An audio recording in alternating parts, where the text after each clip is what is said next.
Welcome back. Now it's time for us to meet our final guest for this morning. We have Lani Asida. Now he's a chartered accountant turned screenwriter.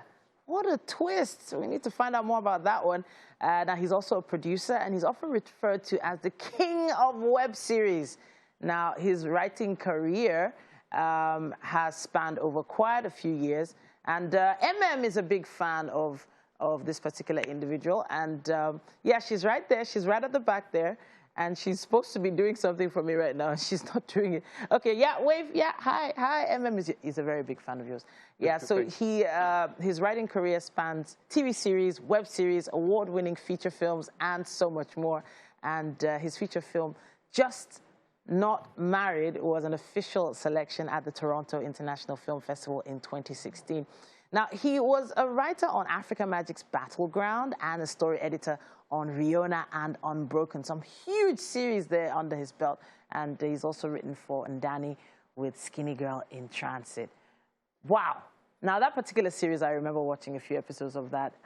How does the mind of a screenwriter work when it comes to web series? Welcome to the show. Talk to us. All right. Thank you for having me on. So the mind of a screenwriter works with basically just consuming your environment, you know, having a conversation with you today and thinking, okay, how can I make that story tomorrow? Okay. You know, so that real life imitates art, art imitates real life, that sort of thing. Okay. And basically using the elements of story to manipulate real life and give the audience to enjoy. So there has to be something that dragged you away from those numbers. Now, you're not just an accountant, you got chartered, you're chartered. Yeah, SCCA. Right? And then suddenly you're writing stories. How did that happen? I feel like I always had it in me. I know people, well, to be honest, I'm not one of them people that say I started writing stories from when I was in my mother's womb. Okay. But I started when I was about to finish being chartered.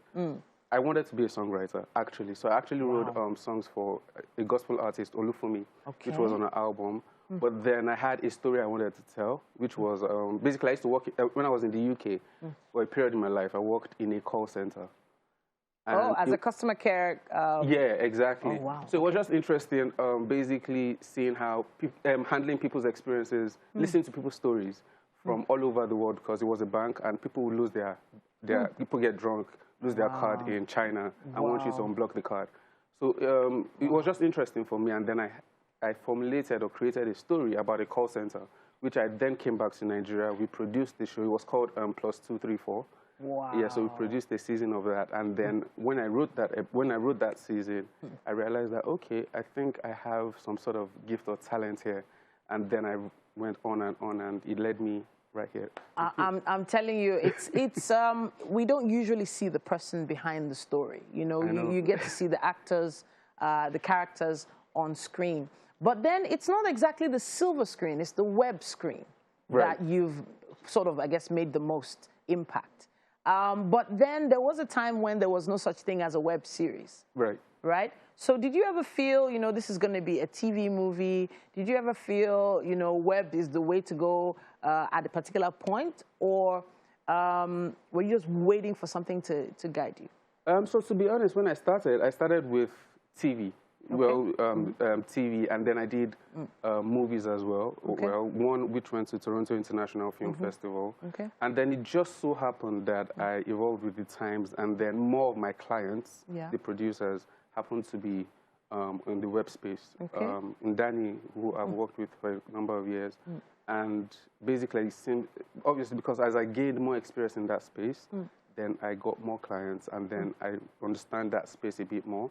But even at that, I still work with TV. So I work with Africa Magic. I'm a story editor on there as well. So I'm wondering the difference between web series and TV series. I know for TV series, if you're doing a season, it could be 13 episodes, right? Yeah. But for a web series, does it work that way for web series? So even with TV, everything is changing now. But with web series, I think what you're more conscious about, rather than the episodes, is the timing of the episode. So you know how with TV you have your ad slots. So there's so basically a 30-minute slot is a 24-minute show. So take care of the ad slots. But with web, there are no ad slots. So you can have a 10-minute show, you can have a 7-minute show, you can have a 30-minute show. But obviously, because you take into account the the attention span of the audience, and the fact that if people are on the web, they can easily go to another, watch another thing, or if something pops up on their screen, and their attention is taken away. So you always have to be on the ball. So when putting together a story, do you already have your audience in mind, or do you just let your stories come out and then let it find its space? I have my audience in mind. Yes, I have my audience in mind, because I don't want to create stories for myself and be like, oh, that was so deep, and then I'm the audience and I'm telling you what you were meant to get from it. No, I want people, as many people as can be, to enjoy whatever it is that I've created. So I have them in mind. I have the state of, would I say, the nation in mind, you know, so basically, how do they want to feel? Because even when you put something on screen, this is something I learned early on in my career. When you put something on screen and you create stories and characters, people interpret the situations you've created based on what they are going through in their lives. And they connect with it. That's how they connect with it. All right. So I always have that in mind and hope to have a positive impact, or help them have a positive interaction with the characters. Amen to that. Now, I'm going to make reference to Skinny Girl in Transit now, because that had a huge impact on plus-size women. And, you know, a lot of other women who are going through sort of the things your lead character was going through. You know, wondering when she was going to get married, wondering, you know, if she was going to keep that job, whether she was actually going to, you know, eventually lose weight. Yeah, exactly. So very key core issues there. But did you ever have any challenges putting yourself in, you know, in the shoes of your characters? Because that went on for a long time. Like, so you did season 5 and 6. Yes, so I came on board season 5. Okay. So as you know, it was a huge show by the time I came on board. As in, they had the writer and the team in Danny. They had done a great job of amassing an audience. So the beautiful thing about it is, I had a co-writer and a producer who understood the characters and the story world.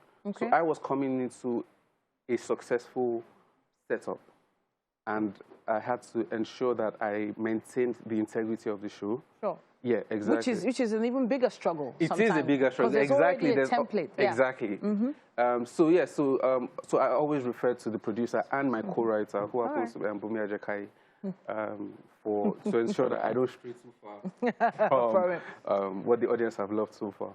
Honestly, they have actually really loved what you've done, what you've put together, some amazing stuff. I know AM Rihanna is still showing now. Yes, it is. And that was one of those epic tales. So this is, I'm trying to compare 2 different web series now, Skinny Girl in Transit and Rihanna, 2 different complete sets, plots. How do you compartmentalize your mind to switch over like that? I don't know if it's a gift or it's something you work on over time. You work on over time.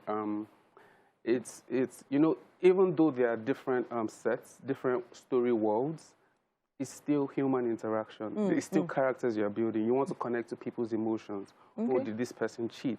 Or how does this person feel lost like your character? Does this person feel heartbreak? Does this person, is there a longing for love? Is there a longing for self-awareness? Wow. You know, so it's still, even though it's in an epic setup or in the 1200s, it's still that human interaction that the audience wants to feel. So there's that consistency, ensuring that the story world, you maintain the integrity of the story worlds you're telling the stories in. Okay, speaking of some of those stories, I know that we have a few clips that we've been showing bit by bit. I think it's about time we showed one of them right now.